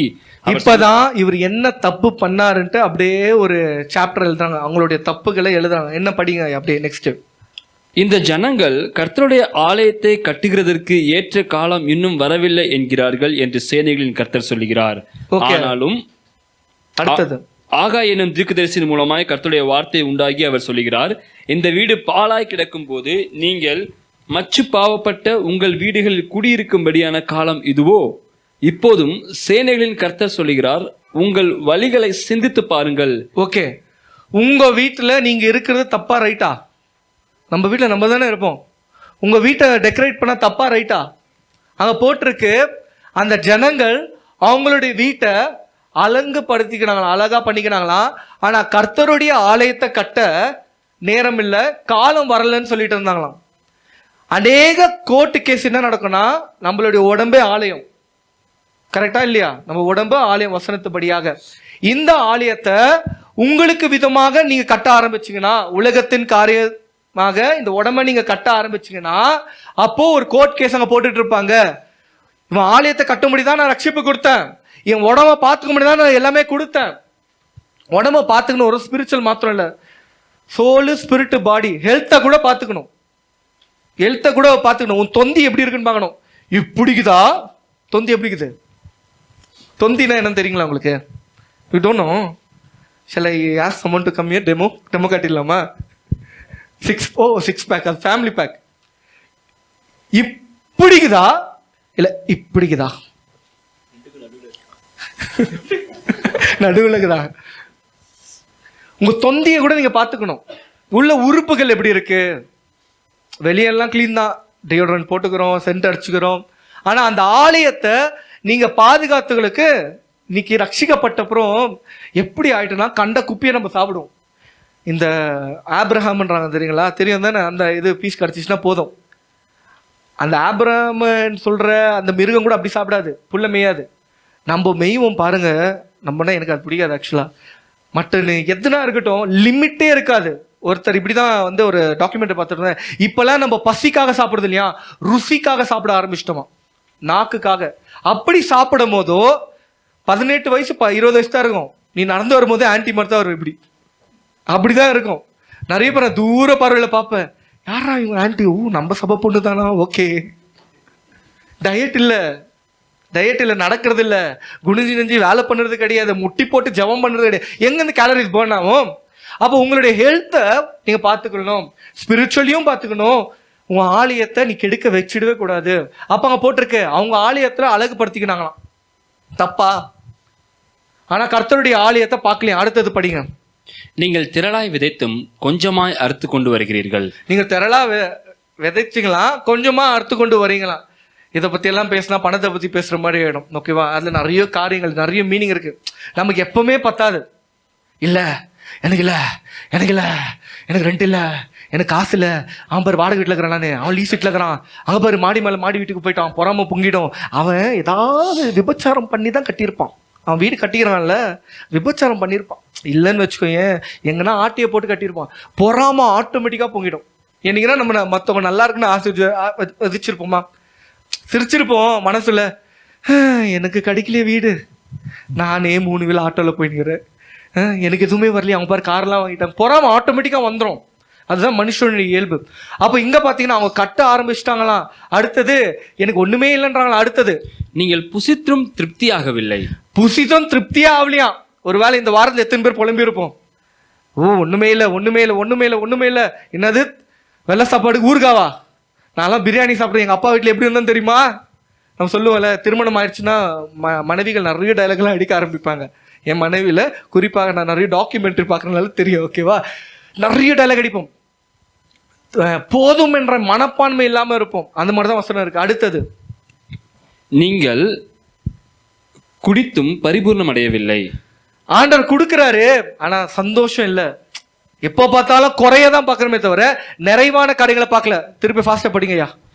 புசித்தும் திருப்தியாகவில்லை, குடித்தும் பரிபூர்ணம் அடையவில்லை, திருப்தியே இல்லை. அடுத்தது, நீங்கள் வஸ்திரம் உடுத்தியும் ஒருவனுக்கும் குளிரிடவில்லை. ஓகே. கூலியை சம்பாதிக்கிறவன் பொத்தலான பையிலே போடுகிறவனாய் அதை சம்பாதிக்கிறான். எங்கேயோ பொத்த பையில போட்டுட்டே இருக்கலாம். அப்படின்னா ஆலயத்தை கட்டலையாம். அப்ப ஆலயத்தை கட்டுறதுனா என்ன? ஆலயத்தை கட்டுவதுனா என்ன? நீங்க எப்படியெல்லாம் ஆலயத்தை கட்ட முடியும்? ஆனா சொல்லுங்க, நீங்க தான் ரெகுலரா வந்துங்க ஆன் டைமுக்கு. சொல்லுங்க, ஆலயத்தை கட்டுவதுனா என்ன? புரியல. நேரம், டைமு, டேலண்ட்டு, ட்ரெஷரு. இந்த சோம நானும் கேட்டுக்கிறேன் 2-3 வருஷத்துக்கு முன்னாடி. சரி, ஆலயத்தை கட்டுவது எப்படி? ஆலயத்தை எப்படியா கட்டுது? வந்துட்டோமா, உன்னை கலாய்க்க மாட்டேன் சொல்லிட்டு. ஆலயத்தை எப்படி கட்டுவது? சீக்கிரம் சொல்லுங்க. தோண்டணும், தோண்டிடலாம். அப்புறம் கட்டணும், பாதிக்கப்பட்டு வந்துக்கிறாரு. அப்புறம் சிமெண்ட் கல்லெல்லாம் தூக்கிட்டு வரணும். வேற முதல்ல பைசா வேணும். இது ஆலயத்தை கட்டடத்தை கட்டுறதை பத்தி போட்டுல. நீங்க கர்த்தருடைய வருகையை பத்தி இதே மாதிரி வாரம் பூ கொடுக்குற மாதிரி இருந்துச்சுன்னா உங்க மேல கோர்ட் கேஸ் நடந்துட்டே இருக்கு. சபைக்கு வந்துட்டு ஆண்டவர் வார்த்தையை கேட்காம அதுக்கு கீழ்ப்படியாம இருந்தீங்கன்னா அது உங்களை சாவடிக்கும். அந்த வசனத்தை படிச்சு வருமா இல்லையா? அதுக்கு ஒரு வசனத்தை அன்னைக்கு பார்த்தோம். ஜான்சன் செலுக்கோமா பாஸ்டர் வந்து எடுத்தாரு. ரோமர் 1:18 படிக்க ஆரம்பிக்கலாம். சத்தியத்தை அநியாயத்தினாலே அடக்கி வைக்கிற மனுஷருடைய எல்லாவித அவபக்திக்கும் அநியாயத்துக்கும் விரோதமாய் தேவ கோபம் வானத்திலிருந்து வெளிப்படுத்தப்பட்டிருக்கிறது. அப்ப தேவ கோபம் நமக்கு விரோதமாக இருக்கும். சத்தியத்தை நீங்க அடக்கி வைக்கிறனால, சத்தியம் பண்ணுகிற காரியங்கள் நீங்க பண்ணலனா, கிரியைகள் இல்லைனா, முதல்ல நீங்க ரட்சிக்கப்பட்ட உடனே உங்களுக்கு என்ன தோணும்னா, நான் ஆண்டவருக்காக என்ன பண்ண போறேன், என் குடும்பத்தை நான் சபை கேட்டணும், அது மாத்திரம் இல்ல, உள்ளுக்குள்ள தோணணும், ஆண்டவரே உங்களுக்கு நான் என்ன பண்ணணும் அப்படின்ற ஒரு கேள்வி முதல்ல வந்திருக்கணும். அது வராம பல வருஷமா சபைக்கு வந்து அப்படியே உக்காந்துட்டு போயிட்டு இருந்தா கோர்ட்ல கேஸ் நடந்துட்டு இருக்கு. ஏன்னா நீங்கள் வார்த்தையை அடக்கி போட்டீர்கள். வாரம் வாரம் வந்து கேட்கிற, ஆனா ஒண்ணுமே இல்ல, ஒண்ணுமே நீ கேட்க மாட்ட. உன்னுடைய நேரத்தை திருடி இருக்கிற, உன்னுடைய பணத்தை திருடி இருக்கிற, கர்த்தர் கொடுத்த டேலண்ட்டை திருடி இருக்கிற, எல்லா காரியங்களும் விஷன் இல்லாம நடந்துட்ட. இப்போ உங்களுக்கு கேள்வி, எப்பனா யோசிச்சிருக்கீங்களா என்னுடைய ஆவிக்குரிய நிலைமையில நான் எப்படி இருக்கணும்? இப்போ 10th ஸ்டாண்டர்ட் முடிக்குதுன்னு வச்சுக்கோங்களேன், அந்த யோசனை வந்துடும், எந்த காலேஜ் சேர போறோம், இந்த காலேஜா அந்த காலேஜா. இன்னைக்கெல்லாம் ஃபர்ஸ்ட் ஸ்டாண்டர்டுக்கு அவ்வளவு யோசிக்கிறோம். என் பையனுக்கு நான் யோசிச்சேன் பாருங்க, சிபிஎஸ்சியா ஐசிஎஸ்சியா ஸ்டேட் சிலபஸா. அப்பெல்லாம் ஒரே சிலபஸ் தான், ஸ்டேட்டு தான். இப்போ இவ்வளோ மண்டியை குழப்பிக்கிற மாதிரி ஃபர்ஸ்ட் ஸ்டாண்டர்டுக்கு. அப்போ 10th ஆயிட்டு இன்னும் மண்டியை குழப்பிக்குங்க. அடுத்தது செகண்ட் பீஸ் ஆயிட்டு இன்னும் பைத்தியமா சுத்துங்க. அப்படியே டிகிரி ஆயிட்டு ஐயோ வேலைக்கு போயிட்டு அப்புறம் இன்னும் மென்டல் மாதிரி சுத்துங்க. ஐயோ வேலைக்கு அந்த போகணும், மூஞ்சியை பார்க்கணுமே, வேலைக்கு போனதுங்களா பேய் அரைஞ்ச மாதிரி இருக்கு மூஞ்சி, அப்படியே துக்கமா இருக்கும். வேலை கிடைக்கிறதுக்கு முன்னாடி சோகமா இருப்பாங்க, வேலை கிடைச்சிட்ட அப்புறம் சோகம். ஏன்னா இங்க அடி வாங்கி இருக்கிறாங்கன்னு அர்த்தம். வேலையில துக்கம் தாங்க முடியல, அவங்கள விட்டா கதறி கதறி அழுவாங்க. வேலைக்கு போனா அப்படிதான் இருக்கும், கஷ்டமா இருக்கும். அது போங்க, ஆனா கஷ்டமா தான் இருக்கும். இப்போ இருக்கிற ஏஜ் எல்லாம் வந்து நீங்க ஆண்டவருக்கா பெஸ்டா கொடுக்க ஆரம்பிச்சிடுங்க. அப்போ உங்களுக்கு அந்த விஷயம் இருந்திருக்கா, நான் ஆண்டவருக்குள்ள இந்த வருஷம் நான் என்ன பண்ண போறேன், என்னோட அழைப்பு என்ன, 5 விதமான ஊழியங்களை பத்தி போட்டிருக்காங்களே, நான் இன்னும் எத்தனை நாட்கள் விசுவாசியாக இருக்க போகிறேன். அப்போ அந்த விஷயம் இல்லைன்னா இந்த சத்தியத்தை நீங்க அடக்கிறீங்க. அந்த சத்தியத்தை நீங்க அடக்கும் போது உங்க மேல கோர்ட் கேஸ் வரும். பா இவ்வளோ வாட்டி சொல்லிட்டோம்பா, வசன மூலியம்லாம் பேசிட்டோம், அப்போ கூட எதுவுமே திருந்தாதுக்குது, பார்த்து வந்து சும்மா சபைக்கெல்லாம் லேட்டாக வந்து கொட்டாய் விட்டு போகுதுப்பா, வந்து தூங்குற கணக்கு, கொட்டாய் விடுற கணக்கு, வார்த்தையை போட்டு மிதிக்கிற கணக்கு, இது எல்லாமே அங்கே எழுதப்பட்டு வார்த்தையை மிதித்து விட்டார்கள். வார்த்தையை மிதித்து, இதை வந்து நீ சீரியஸாக எடுத்துக்கொள்ளுங்க. கோர்ட்டு கேஸ் பயங்கரமான விஷயம். உங்க மேலே ஒருத்தன் கோர்ட்டு கேஸ் கொடுத்துட்டான், நடமாறு போயிட்டு கால் செருப்புலாம் தேஞ்சிடும், காசு நிறைய கொடுக்கணும், நேரம் நிறைய போயிடும். இந்த சைட்டு விஷயம்லாம் நீங்க மாட்டினீங்க, வெளியவே வர முடியாது. இன்னும் இந்த விவாகரத்து, இங்க கோர்ட் கேஸ் நிறைய ஆயிட்டு இருக்குது. எதுக்கு எடுத்தாலும் விவாகரத்து, என்னது விவாகரத்து தானே கரெக்டா, divorce, I don't like. Court case அங்கே எவ்வளோ நடக்கும். ஏய் உனக்கு இவ்வளோ சாட்சிகள்லாம் நிற்க வச்சு, ஏஞ்சல்ஸ் எல்லாம் நிற்க வச்சு, உன்னை சைன் போட வச்சு, உனக்கு ஒரு பாட்டு கரெக்டா பிரியாணி வேற போட்டு, அது ஒரு பாஸ்டர் வந்து கையில தலை வச்சு, தலைமையில கையை வச்சு ஜெபிச்சு, 2 பேரும் ஒன்னா இருக்கீங்க, இருவர் ஒன்னா ஆயிட்டீங்க, அப்போ மட்டும் ரொமான்டிக்கா பாத்துக்கோ 2 மூஞ்சிங்களும். இப்போ விரோதியா பாக்கணும், நீயா வெறுப்பு கசப்பு. கோர்ட் கேஸ் நடந்துட்டு இருக்கும். இங்க வேணா டிவோர்ஸ் நடந்துடலாம், ஆனா அங்க எப்படி தெரியுமா இருக்கும், இந்த பரிசுத்தவான் இந்த மேரேஜ்ல நின்னாங்க, இந்த போதகரையா நின்னாங்க, இப்போ இந்த மேரேஜுக்கு விரோதமா இவ்வளோ காரியம். இன்னைக்கு திருமணத்தில் நிறைய காரியம் நடக்குது, அதை பத்தி எடுக்க வேணாம்னு நினைச்சேன். ஏசப்பா மன்னிச்சிருக்கும், திருமணத்தை பத்தி எடுக்கக்கூடாது போல, பெரிய டாபிக்ல. அப்ப இந்த மாதிரிலாம் பண்ணும் போது கோர்ட் கேஸ் நடக்கும். அடுத்தது என்னமா, எங்க விட்டேன், எதுக்கு இந்த டாபிக் வந்தேன், ஆகாய். அடுத்தது படிங்க. உங்கள் வழிகளை சிந்தித்து பாருங்கள் என்று சேனைகளின் கர்த்தர் சொல்லுகிறார். நீங்கள் மலையின் மேல் ஏறி போய் மரங்களை வெட்டி கொண்டு வந்து ஆலயத்தை கட்டுங்கள், அதன் பேரில் நான் பிரியமாயிருப்பேன், அதனால் என் மகிமை விளங்கும் என்று கர்த்தர் சொல்லி. மலைக்கு மேல ஏறி போய் ஆலயத்தை கட்டுங்க அப்படின்னா கட்டைகளை கொண்டு வந்து கட்ட சொல்றாராம். அப்ப நீங்க கஷ்டப்பட்டு தான் ஆகணும். ஆவிக்குரிய வாழ்க்கையில இன்னும் நீங்க கஷ்டப்படல, உன் தூக்கத்தை நீங்க இழக்கல, தூக்கத்தை சாக்ரிஃபைஸ் பண்ணல, முட்டி தேயில, வீட்டுல சரியான காரியங்கள் ஆண்டர்கொள்ள இல்லைன்னா உங்க மேல கோர்ட்டு கேஸ் கண்டிப்பா இருக்கும். உங்களுக்கு நமக்கே தெரியாது, நிறைய காரியங்கள் இருக்கும். அதுக்கு தான் கர்த்தருடைய நன்மை தடப்பட்டு இருக்கும். அடுத்தது வாசிங்க. அதிகமாய் வரும் என்று நீங்கள் எதிர்பார்த்திருந்தும் இதோ கொஞ்சம் கிடைத்தது. நீங்க அதிகமா வரும்னு நினைச்சு கொஞ்சம் கிடைக்குதா? கோர்ட்டு கேஸ் நடந்துட்டு இருக்கு உங்க மேல. நான் நல்லதானே பண்றேன், தசமாலாம் கரெக்டா கொடுக்குறேன், காணிக்கையெல்லாம் எல்லாருக்கும் பாக்குற மாதிரி தானே போடுறேன், ஆனால் நடக்கலைன்னா உங்க மேல கோர்ட் கேஸ் இருக்குன்னு அர்த்தம். நம்ம மேல இங்க வழக்கு ஆரம்பிக்கப்பட்டுள்ளது. அடுத்தது, இதோ கொஞ்சம் கிடைத்தது, நீங்கள் அறுத்து வீட்டுக்கு கொண்டு வந்தும் நான் அதை ஊதி போடுகிறேன். இன்னும் ஆண்டவர் இப்படி சொல்லியிருக்காரு, அறுத்து வீட்டுக்கு கொண்டு வந்தோமா? எங்கன்னா ஆண்டவர் ஊதி போட்டா எப்படி இருக்கும், எடுத்துட்டு வரீங்க, 10,000 ரூபாய் சம்பளம், 10,000 ரூபான்னு வச்சுக்கோமே, 10,000 ரூபாய் சம்பளத்தை எடுத்துட்டு வந்துக்கிறீங்க. ஆண்டவர் உஃப் அப்படின்னு ஊதுறாரு. திடீர்னு மெடிக்கல் இஷ்யூ வருது. என்னடா இப்பதான் சம்பாதிச்சோம், கையில நிக்கவே மாட்டேங்குது, திடீர்னு ஓட்டைக்குள்ள போச்சுன்னா கோர்ட்டு கேஸ் நடந்துட்டு இருக்கு. ஏன்னா கர்த்தருடைய ஆலயத்தை உடைச்சு போட்டீங்க, கர்த்தருடைய ஆலயத்தை கட்ட உங்களுக்கு சிந்தனை கிடையாது, உங்க வாழ்க்கையை அழித்து கொண்டிருக்க. அதனால ஊதிட்டாராம். உஃப் எப்படி ஊதுவீங்க? தம்மடிக்கலாம் எப்படி ஊதுவாங்க? ஒருத்தர் இப்போ கொட்டாய் விட்டாங்க எப்படின்னு நினைச்சு அப்படி முடி பண்ணிட்டாங்க. எப்படி வந்து மெதுவா. ஆண்டர் ஊதுனா எப்படி இருக்கும்? பலமா இருக்கும். அப்ப அவர் ஊதி போட்டார்னா, அவர் ஜீவன் கொடுக்கிற வாயில இந்த மாதிரி ஜீவனை எடுக்கிற காரியம் வந்துச்சுன்னா எப்படி? அப்ப நிறைய காரியங்கள் வீட்டை தடையா இருக்குன்னா கோர்ட்டு கேஸ் நடந்துட்டு இருக்கு. அது முதல்ல கிளியர் பண்ணணும். கர்த்தருக்கு விரோதமாக பண்ண காரியங்கள், கர்த்தருடைய ஆலயத்துல விரோதமாக பண்ண காரியங்கள், நம்மளுடைய உடம்பு ஆலயமா இருக்கே அதுக்கு விரோதமாக பண்ண காரியங்கள், அதனால ஜோஷுவா அழுக்காக இருக்கிறாராம். அடுத்தது படிங்க ஐயா. எது நிமித்தம் என்றால், என் வீடு பாழாய் கிடக்கும் போது நீங்கள் எல்லாரும் அவனவன் தன் தன் வீட்டிற்கு ஓடி போகிறீர்களே, இது நிமித்தமே என்று சேனைகளின் கர்த்தர் என் வீடு பாழா போயிருக்கு, இங்க யாருமே ஜெபிக்க, தேசத்துக்கு ஜெபிக்க இல்ல, நீ பாட்டுக்கு வீட்டுல பிக் பாஸ் பாக்குறிய, நீ நல்லா இருப்பியா? நாசமா போவேன் அப்படிதான் இந்த வசனம் ஊதிட்டு வரான். இங்க மக்கள் கதறி முழங்காலிட்டு ஜெபிக்கிறாங்க, நீ வரவே மாட்ற, எப்போ பார்த்தாலும் பிஸி அப்படின்னு ஊதிடுவாரு. சில பேர் ஊழியர்களை ஊதி பார்த்துருக்கீங்களா? அண்ணாண்டிஸ்ல உஃப் உஃப்னு ஊதுவாங்க. அது மாதிரி ஆண்டர் ஊதி தள்ளிட்டு வரான். எவ்வளோ கேட்டோம் நீ கீழ்ப்படியாம இப்படியே இருக்கிறியே, கர்த்தருடைய பயம் உனக்குள்ள இல்லையே, ஊதி தள்ளிடுவார். நான் உனக்காக உன் உடம்பு ஆலயம் அழிஞ்சு போயிருக்கேன்ட்டு நிறைய வார்த்தைகள் ஊழியக்கார் மூலியமா உனக்கு சொன்னேனே, நீ கேட்க மாட்டியே, அதனால புழு பூத்து போய்விடும் உன்னுடைய உடம்பு. அப்படிதான் அர்த்தம். ஊதுறதா எவ்வளோ அர்த்தம் இருக்கு. சிகரெட் ஊதுனா வெளியே தான் ஊதுவாங்க, உள்ளியும் புகையை வாங்கிப்பாங்க, அழிஞ்சிடும், லங்ஸ் போயிடுமா? லங்ஸ் போயிடும். அதே போல இந்த மாதிரி காரியம் பண்ணும்போது நம்மளுடைய காரியங்களை இழந்துட்டே இருப்போமா? அடுத்தது படிங்க ஐயா. பாலாக போயிருக்கான் அவருடைய ஆலயத்தை. இப்போ ஒரு கேள்வி, சபைக்குள்ள வரீங்கல்ல, நல்லா கை தட்டுறோம்ல, இந்த சபை எப்படி இருக்குன்னு உணர்ந்திருக்கீங்களா? எப்போ ஒரு கூடிகை வைத்து வாலிப பிள்ளை வரலன்னு வச்சுக்கோங்களேன். நேற்று வந்து கிட்டத்தட்ட ஒரு 25-30 பேர் கொடுத்தாங்க, 5 பேர் பங்கு போல. ஒருவேளை வாண்டடா வரலன்னா, சூழ்நிலையும் வரலன்னா பரவாயில்ல, அதுவும் கோர்ட் கேஸ் போயிருக்கும். எப்படி தெரியுமா போயிருக்கோம்? உங்களுக்காக கார் அரேஞ்ச் பண்ணாங்க, உங்களுக்காக சபையில வந்து ஸ்நாக்ஸ் அரேஞ்ச் பண்ணாங்க, நேரத்தை ஒதுக்குனாங்க, ஆனாலும் நீ கீழ்ப்படியல, அதனால உனக்கு வர்றதுதான் ஊதிடுவாங்க. நீ நல்லா சந்தோஷமா இருப்பேன்னு நினைக்கிற, நீ என்னதான் ஜங்கு ஜெபிச்சாலும் உங்களுக்கு விடுதலையே இருக்காது, நமக்கு விடுதலை இருக்காது. அப்ப எதெல்லாம் தடைப்பட்டிருக்கோ அடுத்தது படிங்க ஐயா.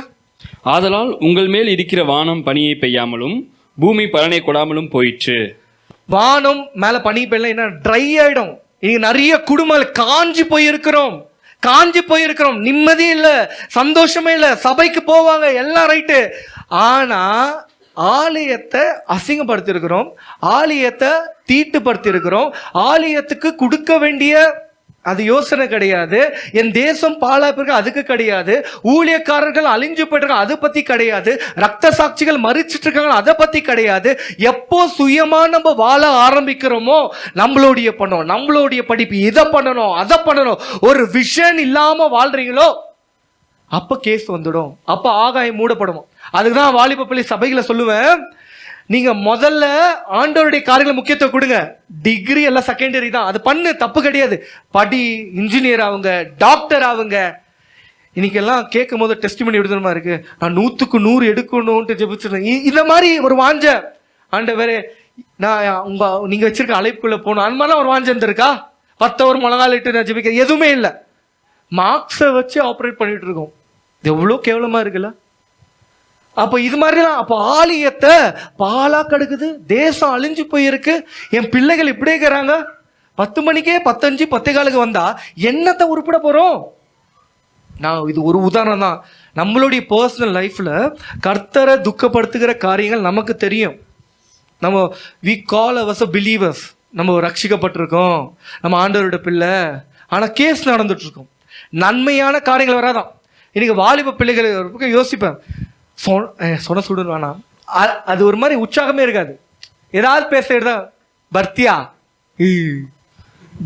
பரலா ஏலக்காகலா கொத்திலா இப்படியே போய் வழியில சொல்ல முடியுமா?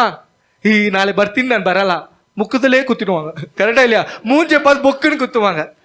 எப்படி வளர்ந்துருக்கிறோம் பாருங்களேன். ஒரு உணர்வு கிடையாது, ஒரு சந்தோஷம் கிடையாது. வரும்போதே அப்படியே தான், என்ன பாரு அழக பாரு, நானே செத்த போனோம் தான். நான் இன்னைக்கு சில பேரை சிரிச்சேன், தெரியாத சிரிச்சிட்டேன்னு, ஏன் சிரிப்பு போயிருக்கோம். ஐயோ எப்பா, உள்ள வரும்போது ஒரு அனலா வராங்க பாருங்க, நெருப்புன்னு தெரியுமா, அந்த மாதிரி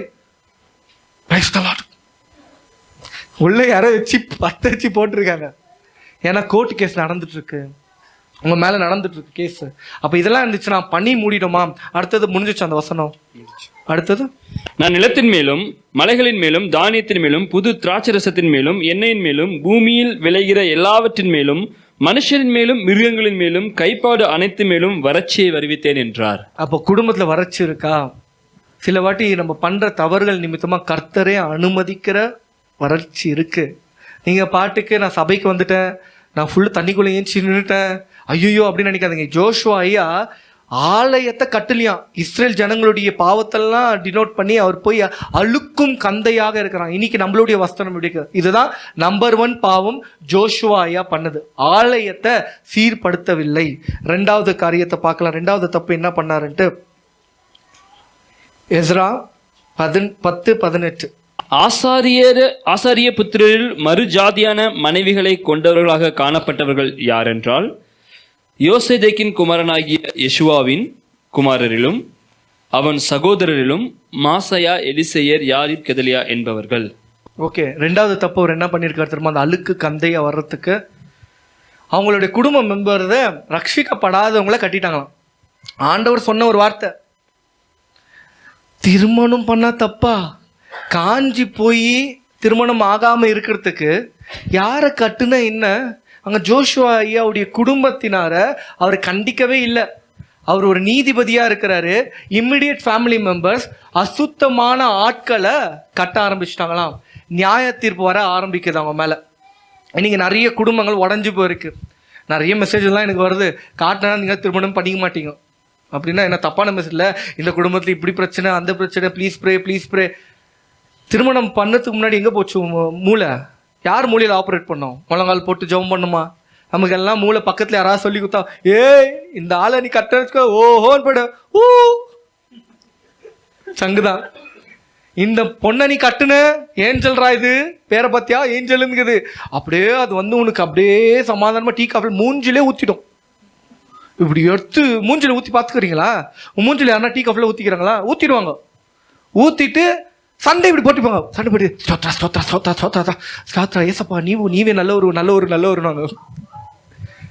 திருமணம் அவ்வளோ ஒரு பாவத்தை கொண்டு வந்திருக்கு. யார்? அவர் பண்ணல பாவம், இமிடியட் ஃபேமிலி மெம்பர். அப்போ உங்க வீட்டுல தப்பு நடக்குதுன்னா நீங்க கண்டிச்சுதான் ஆகணும். நீங்க கண்டிக்கலன்னா அங்க ஒரு கோர்ட் கேஸ் நடக்கும். முன்னதான் சொல்லியிருக்கல, அந்நிய ஜனங்கள் கூட நீ நுகத்தை இனிக்காது. இன்னைக்குதான் நம்ம ட்ரெண்டெல்லாம் மாத்திட்டோம். இணைஞ்சிச்சுன்னா மாறிடுவாங்க. உங்களுக்கு தெரியுமா, இங்க நல்லா இருக்கிறதுங்களே சபைக்கு வருதுங்களே ஒரு மாதிரி இருக்குதுங்க. நல்லா இங்க ஆவில நிரம்புது, வெளியே போனா தண்ணியில நிரம்புது, தெரியல. நல்லா உள்ளுக்குள்ள அப்படியே பிரதர் இருந்துங்க, ஆனா வேற பிரதர்ஸ் எல்லாம் வெளியே இருப்பாங்க, தப்பான பிரதர்ஸ். இப்படியெல்லாம் இருக்கு. ஆனா எவ்வளவு முட்டாள்தனமா திருமணத்துல சூஸ் பண்ணணும் தெரியுமா? அவ்வளோ easy, take it for granted. எல்லாம் கர்த்தர் பார்த்துப்பாரு. என்ன பார்த்துப்பாரு? உன்னுடைய இச்சைக்கு உன்னுடைய உடம்ப விட்ட. அப்ப யாரா பார்த்துப்பா? சாவுடா, ஊதி விட்டு வரா, உஃப். 2 காரியம் தான் பண்ணாரு. 1 என்ன பண்ணாரா? ஆலயத்தை அசிங்கப்படுத்திட்டாரா. 2வது அவங்க வீட்டில் நடந்த காரியங்கள் இன்னும் அதை பற்றி இன்னும் ரிசர்ச் பண்ணல. 2வது தான், 2ல் முடிச்சிடுறேன். 2 பாவத்தை பண்ணாராம். 2 பாவம் எவ்வளோ பெரிய விஷயம் பாருங்க. திருமணம் ரொம்ப முக்கியம். திருமணத்தை உடைப்பது, அது இன்னும் அதை பாதுகாப்பது, அதை வளர்ப்பது, அதை வளர்ச்சிக்குள்ளே கொண்டு போவது அது ஈஸி கிடையாது. அதை நீங்கள் தான் ஒரு தோட்டத்தை போல நோண்டணும், கட்டணும், அவர் சொன்ன மாதிரி தனியாக ஊற்றணும், வளரணும், அது செடியாக வரணும், கனி வரணும். இனி குழந்தை பெற்றோன்னே கல்யாணம் வந்துச்சுன்னு நினைக்கிறாங்க. சிலது இச்சை, சிலது காமம், சிலது அழைப்பு. சில பேர் அழைப்புக்காக பிள்ளைகளை பெற்று அவங்களும் அழைப்புக்குள்ள நடக்கணும், எனக்கு பிள்ளை வேணும்னு நினைப்பாங்க. சில பேர் ஐயோ நான் மலடின்னு சொல்லிடக்கூடாது, அதனால எனக்கு பிள்ளை வேணும் அப்படின்னு நினைப்பாங்க. சிலர் இது காமம், அதுக்காக நான் பிள்ளையை பெற்றுக்கணும், அதுக்காக இல்லை. வயிற்றுக்குள்ள இருக்கிற குழந்தை சும்மா இல்லையே, அதுக்கு ஒரு அழைப்பு இருக்கே. அவங்களையும் இந்த வேர்ல்ட் சிஸ்டம்ல போட்டு டிகிரி +1 +2 டிகிரி இன்ஜினியரிங் டாக்டர், அதுக்கப்புறமா கல்யாணம், குட்டி போட்டு சாவு, ரிப்பீட்டு அப்படின்ற மாதிரி திருப்பி சாப்பிடு, பிரியாணி, மட்டன் பிரியாணி, இந்த கபாப், வீல் கபாப், அந்த கபாப், ரிப்பீட்டு. இதுதான வாழ்க்கை? அப்ப இது எல்லாம் கேள்வியும் சபைக்கு நேராக வைக்கிறாரு. இன்னைக்கு உங்களுக்கெல்லாம் கேள்வி, என்ன பண்ணிட்டீங்க? 30 வருஷம் ரட்சிக்கப்பட்டீங்களே, ஆலயம் எத்தனை நாள் கட்டலையான்னு தெரியுமா? ஃபவுண்டேஷன் போட்டுட்டாங்களாம். அது ஒரு வசனத்தை பார்க்கலாம். எஸ்ரா 3:10 படிச்சுல. எஸ்ரா 3:10 படிச்சிட்டோமா? எஸ்ரா 3:10. சிற்பாசாரிகள் கர்த்தருடைய ஆலயத்திற்கு அஸ்திபாரம் போடுகிற போது இஸ்ரவேல் ராஜாவாகிய தாவீதுடைய கட்டளையின்படியே கர்த்தரை துதிக்கும்படிக்கு வஸ்திரங்கள் தரிக்கப்பட்டு பூரியைகளை ஊதுகிற ஆசாரியரையும் தாளங்களையும் கொட்டுகிற ஆசாபின் குமாராகிய லேவரையும் நிறுத்தினார்கள். When the builders laid the foundation of the temple of the Lord, foundation போட்டாங்களாம். ஆனா இடைப்பட்ட காலத்துல சார் கட்டுறதை பத்தி மறந்துட்டு இருக்கிறார். 15-16 வருஷம் ரட்சிக்கப்பட்டுட்டீங்க, ஞானஸ்தானம் எடுத்துட்டீங்க, இப்ப எப்படி இருக்கும்? கட்டல. உங்க கட்டடம் கட்டப்படலைன்னா ஆலயம் நமக்குள்ள என்ன நடக்கும்னா கோர்ட்டு கேஸ் நடக்கும். நம்மளுடைய வஸ்திரம் அழுக்கா இருக்குன்னு அர்த்தம். புரிஞ்சிச்சா? 16 வருஷத்துக்கு அந்த தண்டனை, அந்த ஹிஸ்ட்ரி படிக்கும்போது 16-17 வருஷமா அது மறந்ததுக்கு இவ்வளோ பெரிய இதா ஊதுறேன், அழிச்சிடுறேன். என்னப்பா இவரு கர்த்தரை என்னப்பா ரவுடி மாதிரி போட்டுக்கிறாரு? உண்மையாவே பரலோகத்துல ஆவிக்குரிய மண்டலத்துல நமக்கு தெரியறதில்ல. இன்னைக்கு நமக்கு தெரிஞ்சலாம் சபைக்குள்ள வந்து கை தட்டிட்டு போயிடுறோம். அழைப்புன்னு ஒன்று இருக்கு, ஆண்ட ரத்தம்னு ஒன்று இருக்குது, பரலோகத்தின் காரியங்கள் ஒன்று இருக்கு, நியாய தீர்ப்புன்னு ஒன்று இருக்கு, கோர்ட்டு கேஸ் நடக்குன்னு போட்டிருக்கு. இதெல்லாம் நீங்க ஜாக்கிரதையா பாதுகாத்துக்கொள்ளுங்க. ஃபைனலாக ஜெக்கரியா எல்லா சாப்டரும் முடிச்சிட்டோம். அந்த வேர்ஸ் எல்லாம் ஜெக்கரியா எங்க முடிச்சிங்க? 3வது அதிகாரம் 1 முடிச்சுட்டு அடுத்தது ரிமைனிங் படிச்சு முடிச்சிடலாம். 3-5 வரையே படிச்சு முடிச்சிடலாம். 6 படிங்க. கர்த்தருடைய தூதன் யோசுவாவுக்கு சாட்சியாக, சேனைகளின் கர்த்தர் உரைக்கிறது என்னவென்றால், நீ என் வழிகளில் நடந்து என் காவலை காத்தால், நீ என் ஆலயத்தில் நியாயம் விசாரிப்பாய், என் பிரகாரங்களையும் காவல் காப்பாய், இங்கே நிற்கிறவர்களுக்குள்ளே உலாவுகிறதற்கு இடம் நான் உனக்கு கட்டளையிடுவேன். ஓகே, அதுக்கு முன்னாடி அவருக்கு தலையில ஒரு டர்பன் கொடுப்பாங்க. அதற்கு வசனம் அது படிங்க. அவன் சிரசின் மேல் சுத்தமான பாகையை வைப்பார்களாக என்றார். அப்பொழுது சுத்தமான பாகையை அவன் சிரசின் மேல் வைத்து அவனுக்கு வஸ்திரங்களை தரிப்பித்தார்கள். கர்த்தருடைய தூதன் அங்கே நின்றார். அழுக்கை எடுத்துட்டு புதிய வஸ்திரத்தை தராங்களாம். இது ஆவிக்குரிய விஷயத்துல நமக்கு நடக்கிற ஒரு காரியம். ஒருவேளை நீங்க கர்த்தருடைய உறவை இழந்துட்டு இங்க வந்திருக்கலாம், இல்ல ஞானஸ்தானம் எடுத்து பல வருஷமாச்சு, அவருக்கும் உங்களுக்கு ஒரு எமோஷன்ஸ் இல்லை, கனெக்டிவ் இல்லை. ஏதோ கடவுள் போனோம், சண்டே போடலாம், சாபம் வந்துடும், இல்லை பாஸ்டர் திட்டிடுவார். நிறைய பேர் சர்ச்சுக்கு வருது எதுக்கு? ஃபோன் பண்ணி டார்ச்சர் பண்ணுவான் அந்த ஆள். ஃபோன் பண்ணான்னு வச்சுக்கோ, அவ்வளோதான், எங்கே போனேன், இன்னும் ஏன் வரல, அதுக்கேட்டே வந்து டார்ச்சர் பண்ணுவோம். அதுக்கே போயிட்டு ஒரு அட்டன்ஸ் போட்டு போயிடுவோம்டா, 10 போனால் கூட பரவாயில்லடா, அதுக்கு போடுவாங்க. ஆனால் இதுக்கெல்லாம் பண்ணாதீங்க. உங்கள் ஆலயம் கட்டப்படணும். புதிய வஸ்திரம், ஒரு துணிக்காய் இவ்வளோ கோல், நம்ம எவ்வளோ துணி எடுக்கிறோம். ஆவிக்குரிய வஸ்திரத்துக்கு இவ்வளோ போராட்டம் இருக்கும். அப்போ நம்ம எல்லாருக்குமே ஆவிக்குரிய வஸ்திரம் கொடுத்துருக்குறாங்க. அதை பற்றி யோசிக்க ஆரம்பிங்க. வாலிப பிள்ளைகள்லாம், எனக்கு ஒரு வஸ்திரம் கொடுத்துருக்காங்க, இதை நான் எப்படி புதுசாக வச்சுப்பேன், என் அழைப்பு என்ன, நான் என்ன பண்ண போகிறேன் ஆண்டவருக்கு, அந்த மாதிரி ஒரு உணர்வு உங்களுக்குள்ள தூண்டிகிட்டே இருக்கணும். அதுக்கப்புறம் வயசானவங்களாம் போகிறேனே, அந்த வஸ்திரம் பழையாயிடுச்சு, வாங்கி வச்சு ரொம்ப நாள் ஆச்சு, அங்கே போயிட்டு கரக்கரையாக இருந்துச்சுன்னா என்ன பண்ணுவீங்க? வயசானவர் மூப்பர்களுக்கு சொல்கிறேன், 60 தாண்டிச்சுன்னு வச்சுவோம். 60 தாண்டு மூப்பர்கள் சபைக்குள்ளே இருக்கிறாங்கன்னு. இப்போ எல்லாருமே 50க்குள்ளே இருக்கிற மாதிரி தான் தருது. 60க்கு மேலே இப்போ நிற்கிறீங்க, வஸ்திரம் க்ளீனாக இருக்குதா, இல்லை ஓட்டை போட்டு அங்கங்கே தச்சு இருக்கா? போக முடியாது. 2 காரியம். ஆலயத்தை கட்டலைன்னா, திருமணத்தை தப்பாக பண்ணிங்கன்னா உங்கள் மேலே வழக்கு வரும். இந்த ஞானம் இல்லாததை அறவேக்காடுங்களுடைய பேச்சுக்களை கேட்டுக்கொண்டு உங்களுடைய காரியங்களை எந்த காரியங்களும் முடிவெடுக்காதீங்க. இன்னைக்கு நிறைய உலகத்தில் வேக்காடுகள் உண்டு. அதுங்க ஏதாவது உசுப்பேத்து போயிடும், பண்ணு பண்ணு பண்ணு பண்ணு, தள்ளி தள்ளி தள்ளி விட்டு போயினே இருக்கணும். நீங்கள் முழங்காலிட்டு நீங்கள் ஜெபிக்கணும். உன் பாஸ்டர் சொன்னாங்க, உங்கள் ஊழியக்காரர் சொன்னாங்க. ஒரு உதாரணம் சொல்லிட்டா, எனக்கு ஒரு நண்பர்னா தெரிஞ்ச ஒரு ஆஃபீஸில், அவர் பிலீவர். அவர் என்ன பண்ணார், ஒரு நாள் வந்து அவருடைய டெஸ்டிமனியை ஷேர் பண்ணிட்டு இருந்தார்.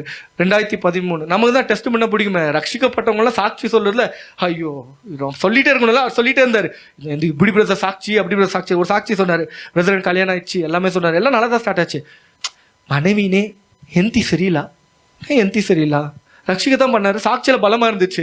இல்லை நான் ஒரு ப்ரேயருக்கு போனேன்னா அந்த இடத்த ஒரு வீட்டு கூட்டம் நடத்துனாங்களா, அந்த வீட்டு கூட்டத்தில் அந்த அம்மா வந்து நல்லா அந்நிய பாஷை பேசுமா, ரீகா லாபா லாபா லபான்னு பேசுவாங்களா, நல்லா பேசி என்ன சொன்னாங்க, கர்த்தனு ಹೇಳ್ತಾ ಇದ್ದಾರೆ, நான் மகளே நீ எந்தி, என் பொண்ணுதான் உனக்கு பொண்டாட்டி அப்படின்னு கர்த்தர் சொன்னாருன்னு சொல்லிட்டுக்கிறாங்க. இந்த ஆள் என்ன பண்ணிட்டுக்கிறாரு, அதை நம்பி அதை கட்டிட்டுக்கிறாரு. அது சின்ன பொண்ணு இருந்தாலும் பரவாயில்ல, இந்த ஆளுக்கு 25ன்னா அது 30 வயசு ஆண்டி. கர்த்தர் வார்த்தை தான் யூஸ் பண்ணாங்க. கர்த்தர் சொல்லுகிறார். அப்போ இந்த ஆள் சொல்றாரு, இவக ಒಂಥರ ಅಕ್ಕ ತರನೇ ನಡ್ತಾ ಇದ್ದಾಳೆ, ಇವರು அக்கா மாதிரியே பிஹேவ் பண்ணி அடி அடின்னு அடிக்கிறானாம். இது உண்மையான நடந்த கதை. 10 வருஷத்துக்கு முன்னாடி நான் கேட்ட கதை. இந்த மாதிரி நிறைய கதை சொல்லிட்டா கல்யாணமே எடுத்துருந்தீங்க, பண்ணிக்கவே மாட்டீங்க, அது இப்படி ஆகிடும். அப்போ திருமணம் நீங்கள் ஜாக்கிரதையாக இருக்கணும், ஆலயம் ஜாக்கிரதையாக இருக்கணும். புரிஞ்சுச்சா புரியலையா? கோர்ட்டு கேஸ் விழுந்துற போது ஜாக்கிரதையாக இருங்க. எழுந்து நிற்கலாமா? ஜெபிச்சு முடிக்கலாங்க.